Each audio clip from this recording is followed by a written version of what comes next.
Good afternoon. It's Monday, February 8th. I'm Laura Cornfield, and this is IBA News, broadcasting from Jerusalem. Israel has made a conditional agreement to return the bodies of 10 terrorists from East Jerusalem to their families. The move was criticized by the Knesset House Committee today, who said the decision served as an incentive for additional meetings by Arab MKs with terrorist families. Palestinian sources are reporting that the first body is scheduled to be returned later tonight. Conditions stipulated in the agreement demand that the terrorist funerals take place late at night with only a limited number of family members present. In addition, each family must provide a financial guarantee to police that will be returned to them if all the conditions are met. The agreement comes less than a week after Arab Knesset members traveled to Ramallah and met with the families of terrorists, demanding the return of the bodies for burial.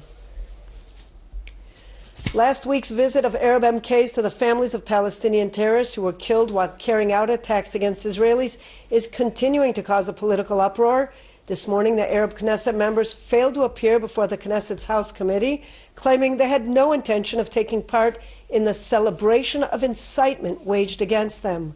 Prime Minister Benjamin Netanyahu is seeking to advance legislation that will allow the Knesset to suspend lawmakers who act out of line.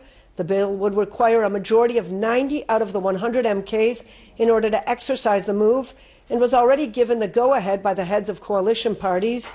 In a related development, the Knesset's Ethics Committee is slated to convene later today to discuss mounting complaints over the controversial visit of the Arab MKs. The meeting has so far garnered a record number of 450 complaints, including those filed by the families of victims of terrorism, the Prime Minister himself, and Knesset Speaker Yuli Edelstein. The parents of Lieutenant Hadar Golden, killed during Operation Protective Edge, have asked the United Nations to assist in retrieving their son's body held by Hamas, as well as the remains of Staff Sergeant Oron Shaul. The Goldens made the request during a meeting with U.S. Assistant Secretary General for Peacekeeping Operations, Edmund Mullet, on Friday. Israel's ambassador to the UN, Danny Danon, who accompanied Leah and Simcha Golden to the UN headquarters in New York, said Hadar Golden was killed during a ceasefire mediated by the international community, and the UN must take responsibility and act against Hamas and return the bodies of Hadar and Oron to Israel for burial as soon as possible. Members of the Sudanese migrant community in Israel have condemned yesterday's attack by a Sudanese man against a soldier in Ashkelon. Representatives of asylum seekers are also concerned that one man's actions would reflect badly on their community and are seeking to mitigate fears they harbored hostile feelings towards Israel. IBA's Ari O'Sullivan brings us more. No one knows what moved a Sudanese man to stab an Israeli soldier at a bus stop in Ashkelon. After the stabbing, the man fled through a residential neighborhood, but was pursued for several blocks by another soldier and civilians who shot him twice, mortally wounding him. He later died, leaving security officials at a mystery behind his motives. He was identified as a 32-year-old Sudanese migrant who had been confined to the Cholot detention center in 2014, but left after a month. Police say the crime was most likely nationalistically motivated, since he didn't know the soldier he attacked. It would be the first time an illegal migrant was involved in a terror attack. This left members of the Sudanese asylum seekers community concerned. He's afraid now, pointing the finger on him, and we know that when the person commits a crime, it's not all the people commit that specific crime. So, but also we know that how the people look on it. This is not a good day for the Sudanese community in Israel, is it?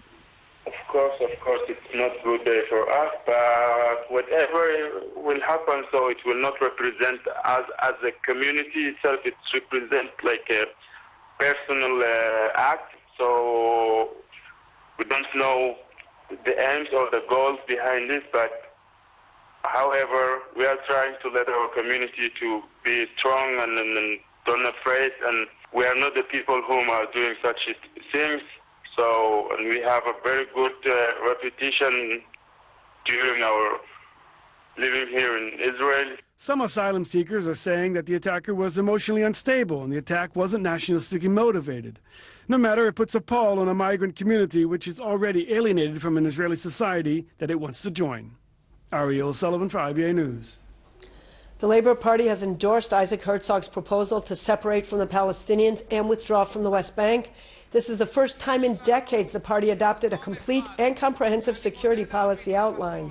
Speaking at the party conference on Sunday, Herzog said separating from the Palestinians is the only way to ensure a Jewish majority in Israel. If Israel withdraws from the West Bank, it will prevent terrorist infiltrations and strengthen security, he maintained. This two-state vision did not die, but it will not happen tomorrow. Herzog's proposal calls to complete the security barrier around settlement blocks in Judea and Samaria and requires the evacuation of settlers living in isolated communities and absorbing them in the settlement blocks. Herzog also chastised Prime Minister Benjamin Netanyahu and Palestinian President Mahmoud Abbas, claiming both are unwilling to change the awful reality we live in today. Joining us now in the studio is Professor Avraham Diskin, a political science expert from the Hebrew University. Thank you so much for joining us, Professor Diskin. Thank you for inviting me. Let's begin with the proposed bill regarding the suspension of Knesset members that's being labeled as the over 90 law. What are the chances Netanyahu can push this expedited version forward? And if so, how soon can it go into effect?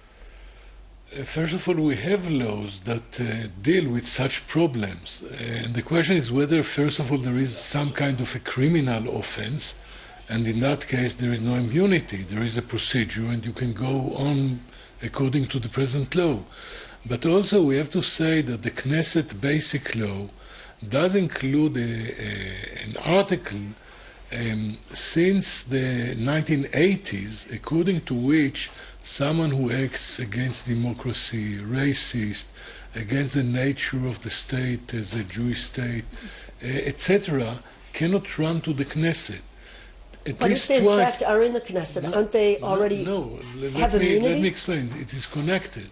Because in the past, the Central Election Committee decided twice not to allow Balad to compete in the Knesset, to compete in the elections, because of that law. And that was overruled by the Supreme Court.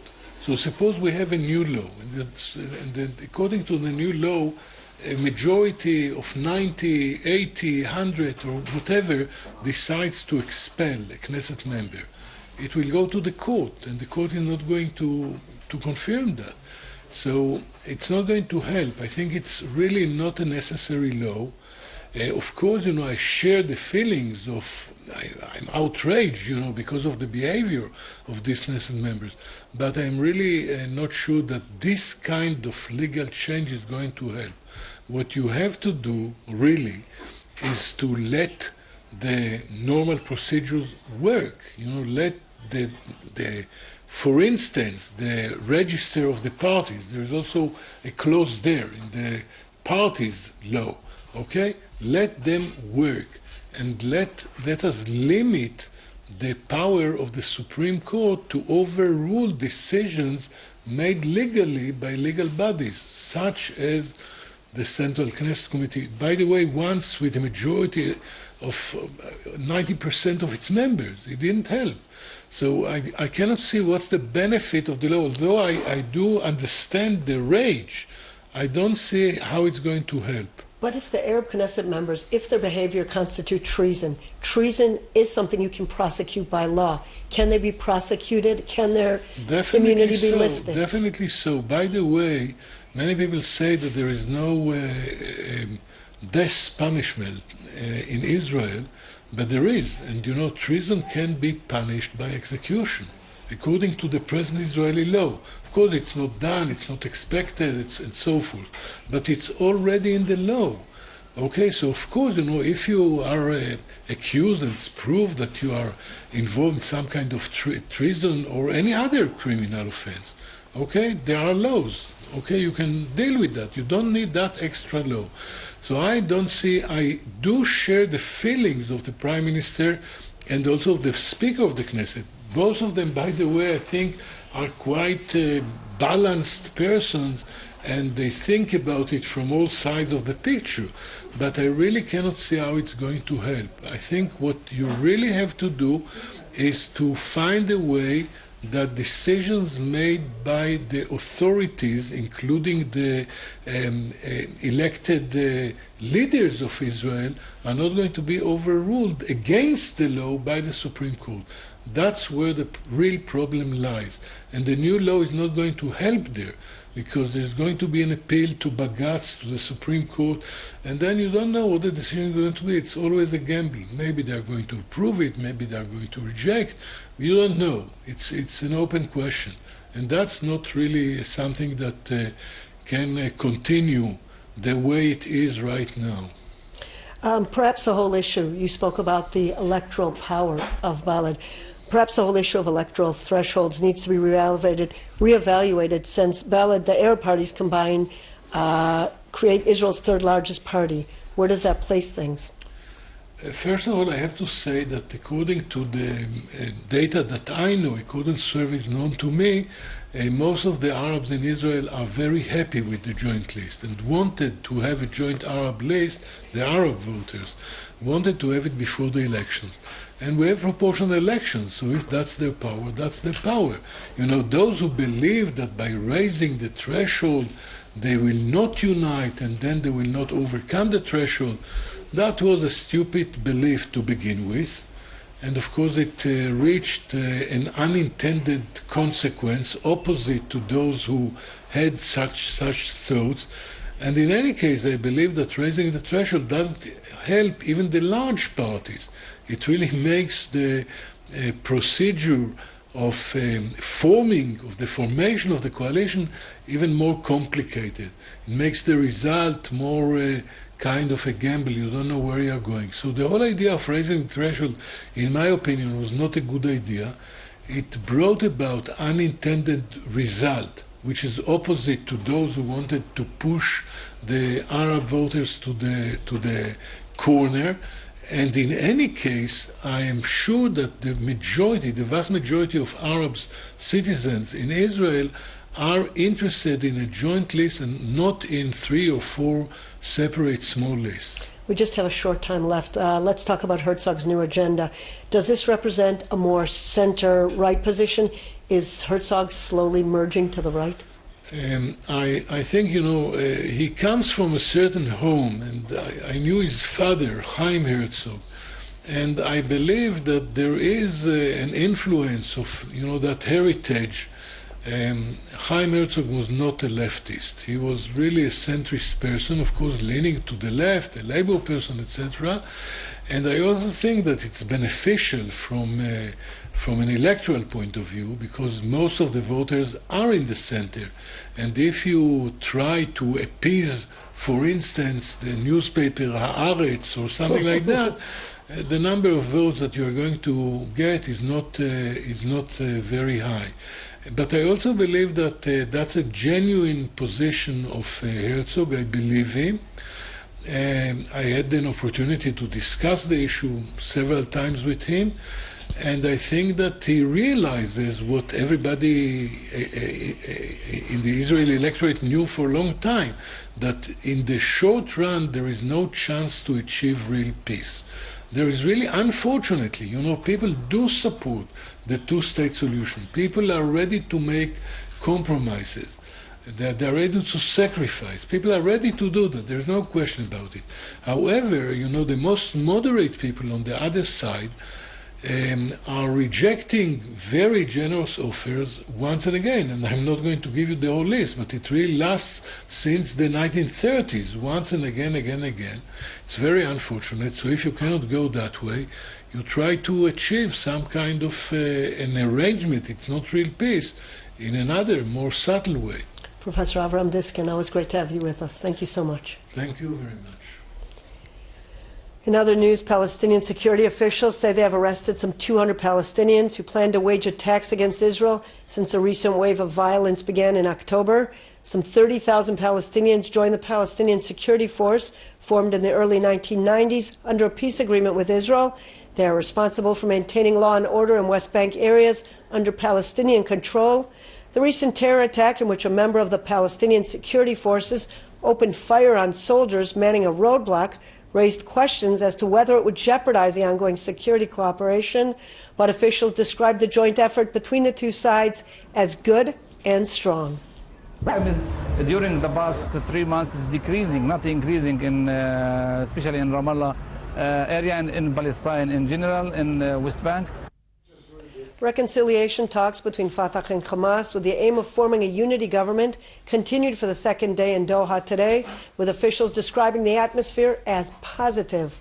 According to reports, both sides are seeking ways to end divisions and unite ranks, discuss the rebuilding of the Gaza Strip, end Israel's blockade, and examine measures against Israel's occupation.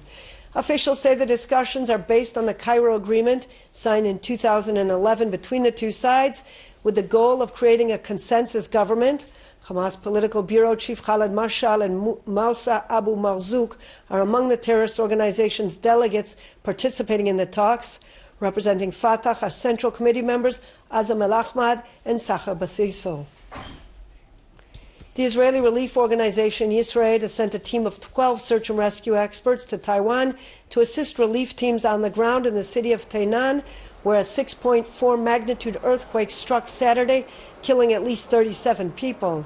Today, 2 days after the powerful quake struck, rescuers pulled out 2 survivors from a toppled high-rise apartment building. Local officials estimate more than 100 people are still buried in the rubble of collapsed buildings. What has to be done to resurrect King David and bring about the redemption of Israel? Well, some believe performing the tradition of redeeming the firstborn donkey, and that's just what happened at King David's tomb in Jerusalem. IBA's Ari O'Sullivan reports. It's not every day that you see hundreds waiting at King David's tomb with anticipation for the arrival of a donkey.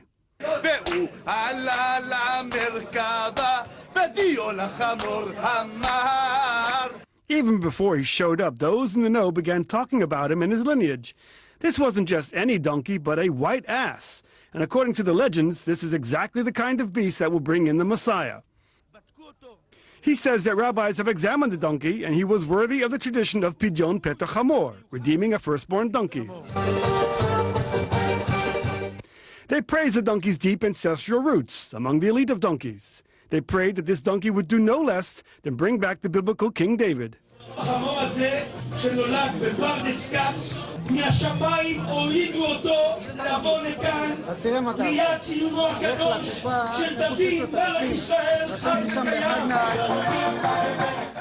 The little donkey finally arrived,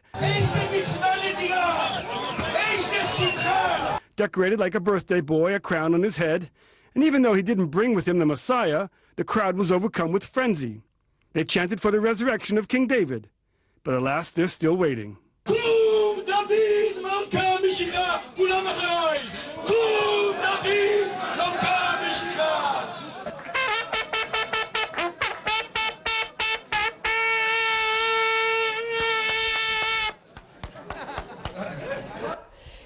Good news for consumers. Minister of Agriculture Uri Ariel and Finance Minister Moshe Kachlon are expected to sign a directive in the coming days that will lower the price of dairy produce and eggs.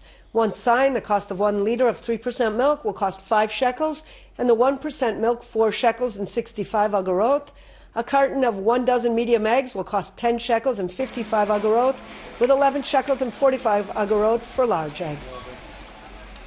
In local money matters, shares were down on the Tel Aviv Stock Exchange, while the shekel was mixed in foreign currency trading. Here are the late afternoon numbers.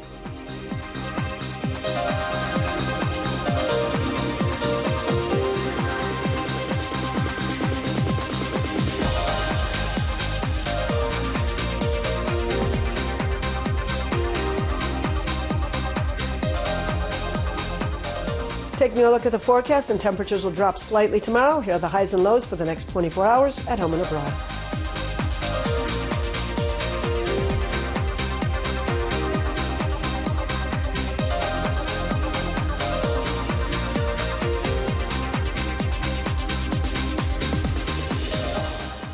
And that brings us to the end of this broadcast of IBA News. I'll be back here tomorrow, same time, same channel. We leave you now with visuals of preparations on Mount Hermon, which opened to the public today. Until then, have a good evening, stay warm, and shalom from Jerusalem.